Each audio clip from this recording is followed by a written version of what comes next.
2023 is confirmed as the world's hottest year on record.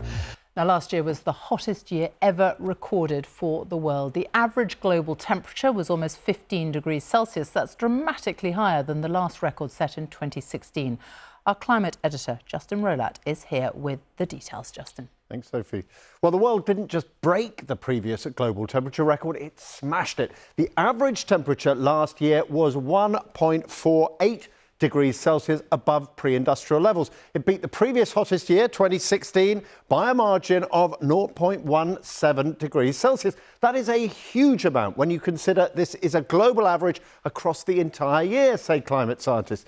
Just take a look at this. Now, the grey lines on this chart show temperatures for each year since 1940. The red line, you can see it coming on there, shows last year's temperatures. And you can see it started off pretty unexceptional in terms of global temperatures. But from around July onwards, the world began a remarkable, and look at that, almost unbroken streak of daily air temperature records. More than 200 days set new daily global temperature records, according to BBC analysis of the data from the EU climate organisation Copernicus. Now, here's another way of looking at it. This table shows that every day was at least 1 degree above pre-industrial temperatures. Almost half of all days, these ones in the darkest red, were more than 1.5 degrees above them. And we had a couple of days in November, we haven't marked them on here, that were more than 2 degrees hotter. That is another global first. Our climate is changing, and it's changing drastically. And not only is this recorded in record temperatures around the world, but it's also recorded in the frequency and intensity of extreme events. And what we've seen in 2023 was 7 of the months of that year were the warmest months on record.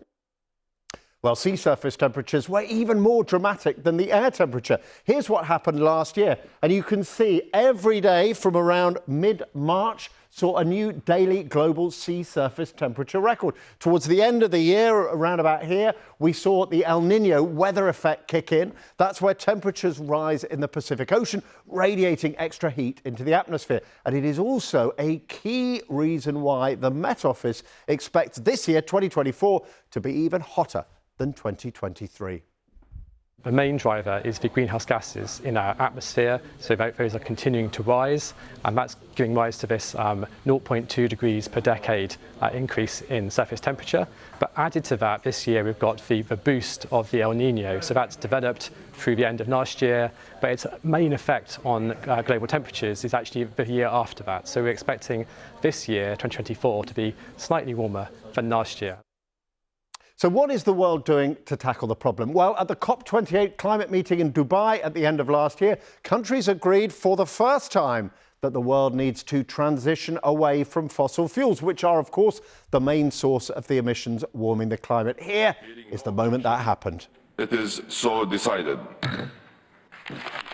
Now, countries aren't obliged to act on those commitments, but it is significant that countries that have dragged their heels on climate in the past, Saudi Arabia, Russia, India, for example, have now publicly acknowledged the importance of tackling climate change. And 2023 saw a big increase in investment in renewable energy globally. China continued to lead the world, adding almost half of the new capacity.